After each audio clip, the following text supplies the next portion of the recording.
వి gold trusted gold buyers తాకట్టులో ఉన్న బంగారాన్ని విడిపించి ఈ రోజు ఉన్న మార్కెట్ ధరకే కొనబడును. మరిన్ని వివరాలకు సంప్రదించండి 77107720.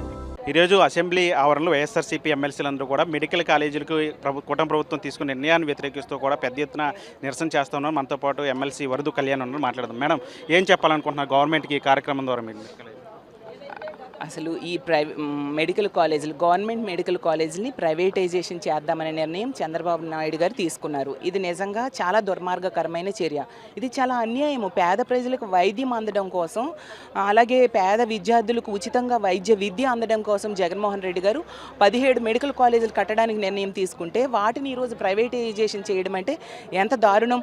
అన్ని పార్టీలు వ్యతిరేకిస్తున్నాయి, ప్రజా సంఘాలు, విద్యార్థి సంఘాలు అందరూ వ్యతిరేకిస్తున్నా కూడా చంద్రబాబు నాయుడు గారు ఏకపక్షంగా ఈ నిర్ణయం తీసుకున్నారు. దీనికి ఒకటే కారణం కనిపిస్తూ ఉంది. జగన్ గారు ఎంతో విజన్తో 17 మెడికల్ కాలేజీలకి ప్రణాళికలు రచిస్తే చంద్రబాబు నాయుడు గారు 3 సార్లు ముఖ్యమంత్రిగా ఉండి కూడా ఒక్క మెడికల్ కాలేజ్ కూడా ఆలోచన చేయలేదు. కట్టడం మాట దేవుడరుగా ఆలోచన కూడా చేయలేదు. కాబట్టి ఎంత విజనరీ అయిన జగన్మోహన్ రెడ్డి గారి పేరుని తొలగించడం కోసం ఈ విధంగా చేస్తూ ఉండే పరిస్థితి మనం చూస్తూ ఉన్నాము. ఖచ్చితంగా దీని మీద మేము పోరాడతాం. సభలోని సభ బయట కూడా దీని మీద పోరాటం జరుగుతుంది, ప్రశ్నించడం జరుగుతుంది. మీరు మెడికల్ కాలేజీలు 17 మెడికల్ తీసుకొచ్చి వాటిని పూర్తి చేయలేకపోయారు, పూర్తిగా పేద విద్యార్థులకు వైద్య విద్యను అందించలేకపోయారు. కాబట్టి మేము పీపీపీ పద్ధతి ద్వారా త్వరితగతిన పూర్తి చేసి అందిస్తామని వాళ్ళు ఒకటే చెప్తున్నానండి. మెడికల్ కాలేజీలు 3 ఫేజుల్లో కట్టడానికి నిర్ణయం తీసుకున్నారు. మొదటి ఫేజ్లో 5, రెండవ ఫేజ్లో 5, మూడవ ఫేజ్లో 7 కాలేజీలు కట్టడానికి. అందులో మొదటి ఫేజ్లో తను 5 ఏళ్ళ ముఖ్యమంత్రిగా ఉన్న టైంలోనే కంప్లీట్ చేసేసి 5 ప్రారంభించడం మనందరము చూసాము. ఎన్నికలైన వెంటనే పాడేరు కాలేజ్ అంటే 6వ కాలేజ్ కూడా ప్రారంభించేయడం జరిగింది. ఆ పులివెందుల కాలేజ్ పూర్తి అయిపోయింది. మననే చూసాము ఈ ఎన్ఎంసీకి వాళ్ళు సీట్లు ఇస్తామంటే వీళ్ళు వద్దని చెప్పి లెటర్ రాసిన పరిస్థితి.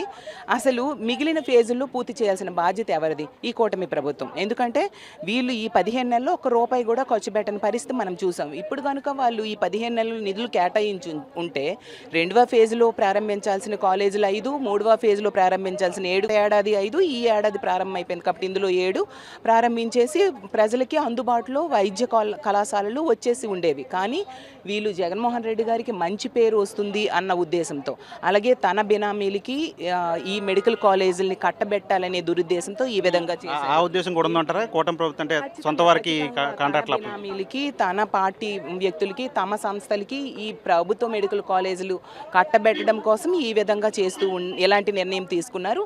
ఇందులో ఒక కుట్ర ఉంది, ఒక ప్రణాళిక ప్రకారం చేశారు. ఎందుకంటే మొదట ఏం చేశారు? ఈ మెడికల్ కాలేజీలు కొన్న వైఎస్ఆర్ గారి పేరును తొలగించారు. రెండోది తీసుకుంటే ఆ కాలేజీల నిర్మాణాలు పనులు ఆపేశారు. మూడోది తీసుకుంటే ఎన్ఎంసీకేమో లెటర్ రాశారు పులివెందులకు సీట్లు అవసరం లేదు అని చెప్పి. నాలుగోది తీసుకుంటే సేఫ్ క్లోజర్ కమిటీ అని ఒకటి వేశారు. మరి సేఫ్ క్లోజర్ కమిటీలు ఎందుకు, అసలు అలాంటి కమిటీలు ఎప్పుడైనా ఎందుకు వేస్తారు? త్వరితగతిన పూర్తి అవ్వడానికి ఏం చేయాలని వేస్తారు. కానీ వీళ్ళేం చేస్తున్నారు? ఏ విధంగా క్లోజ్ చేయాలి అనడం కోసం కమిటీలు వేసిన పరిస్థితి. నిజంగా చెప్పాలంటే విజనరీ అని చంద్రబాబు నాయుడు గారు చెప్పుకుంటారు. కానీ నిజమైన విజనరీ ఎవరు ఉన్నారంటే అది జగన్మోహన్ రెడ్డి గారే. అసలు సంపద సృష్టిస్తానని చంద్రబాబు నాయుడు గారు చెప్తారు. కానీ అతను సంపద విద్యార్థులకి, పేద విద్యార్థులకి వైద్య విద్యను అందించడానికి కూటమి ప్రభుత్వం కృషి చేస్తుంటే ఎవరైనా సరే ఈ మెడికల్ కాలేజీలు కాంట్రాక్టులు తీసుకుంటే వాళ్ళు వచ్చిన తర్వాత వాళ్ళంతా చూస్తామంటూ కూడా జగన్మోహన్ రెడ్డి బెదిరింపు రాజకీయాలు చేస్తున్నారనేది వాళ్ళ వాదన. మీకు ఒకటే చెప్తున్నానండి, పీపీపీ అంటే ప్రైవేటైజేషన్ కాదు వీళ్ళు అంటున్నారు. ప్రైవేటైజేషన్ కాకపోతే గవర్నమెంటే కట్టొచ్చు కదా. ఎందుకు ప్రైవేటైజేషన్కి ఇవ్వడం? అది ప్రైవేటైజేషన్ కానప్పుడు ఎందుకు పీపీపీకి ఇవ్వడం? గవర్నమెంటే కట్టొచ్చు కదా. కాబట్టి ఇందులో అడుగడుగున కూడా కుట్ర ఉంది అనేది క్లియర్గా అర్థమవుతుంది. జీవో నంబర్ 590 ద్వారా ఈ 10 మెడికల్ కాలేజీలు ప్రైవేటైజేషన్ చేస్తూ వీళ్ళు జీవో ఇవ్వడం జరిగింది.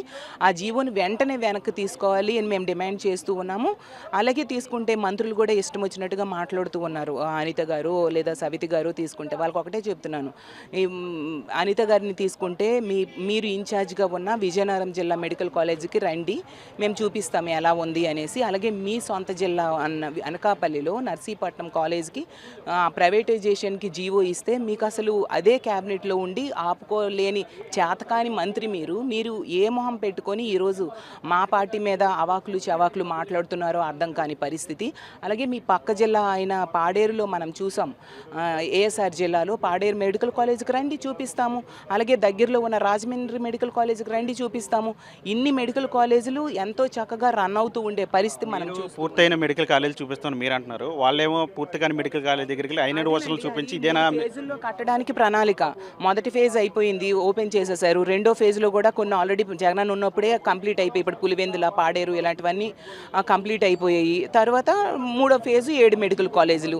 దానికి కావాల్సిన నిధులు నాబార్డ్ నుంచి అవ్వచ్చు, సెంట్రల్ ఫండ్స్ అవ్వచ్చు, రకరకాల సంస్థల ద్వారా జగనన్న దానికి కావాల్సిన నిధులు కూడా ఆల్రెడీ అరేంజ్ చేసుకొని ఉన్నారు. ఆ నిధులు కొరత కూడా లేదు. ఎందుకు ప్రైవేటైజేషన్ చేయడం? మరి వీళ్ళు అమరావతిలో నీళ్లు తోడటానికి 1000 కోట్లు ఖర్చు పెడుతున్నారు కదా, మరి వీళ్ళు స్పెషల్ ఫ్లైట్లకు 1000 కోట్లు ఖర్చు పెడుతున్నారు కదా. అందులో కేవలం 5000 కోట్లు ఉంటే సరిపోతాయి ఈ 10 మెడికల్ కాలేజీలు కంప్లీట్ అవ్వడానికి.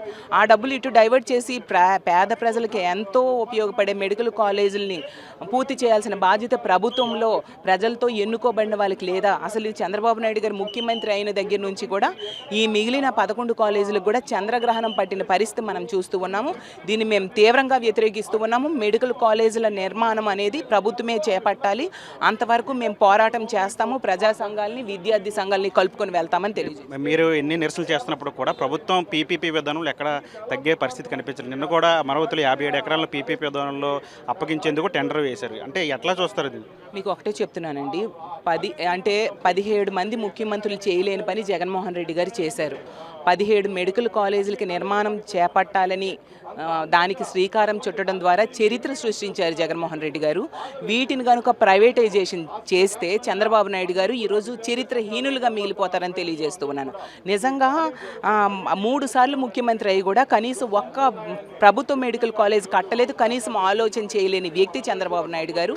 ఎంతసేపు తన స్వార్థం, తన బినామీలకి లబ్ధి చేకూర్చుదాం అనే ఉద్దేశం తప్ప అతని ప్రజల శ్రేయస్సుకి ఏ రోజు ఆలోచించలేదు. ఈరోజు అందువల్లనే వైద్య రంగం, విద్యా రంగం, అన్ని రంగాలు కూడా ఈరోజు మూలన పడిపోయి ఈ కూటమి ప్రభుత్వం అధికారంలోకి వచ్చాక ఖచ్చితంగా మేము ప్రభుత్వం మీద పోరాటం చేస్తామని తెలియజేస్తూ ఉన్నాను. గతంలో చంద్రబాబు 3 సార్లు ముఖ్యమంత్రి అయినా ఒక్క మెడికల్ కాలేజీని కూడా నిర్మించలేదు.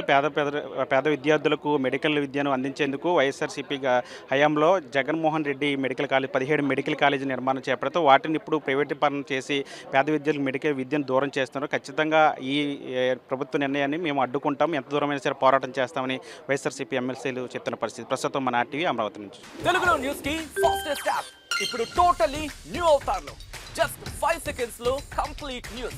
సోషల్ మీడియాలో ట్రెండ్స్ కి one stop solution. Live TV app voice search option తో ఇప్పుడే డౌన్లోడ్ చేయండి లేదా అప్డేట్ అయిపోండి. యాప్ లింక్ డిస్క్రిప్షన్ లో ఉంది.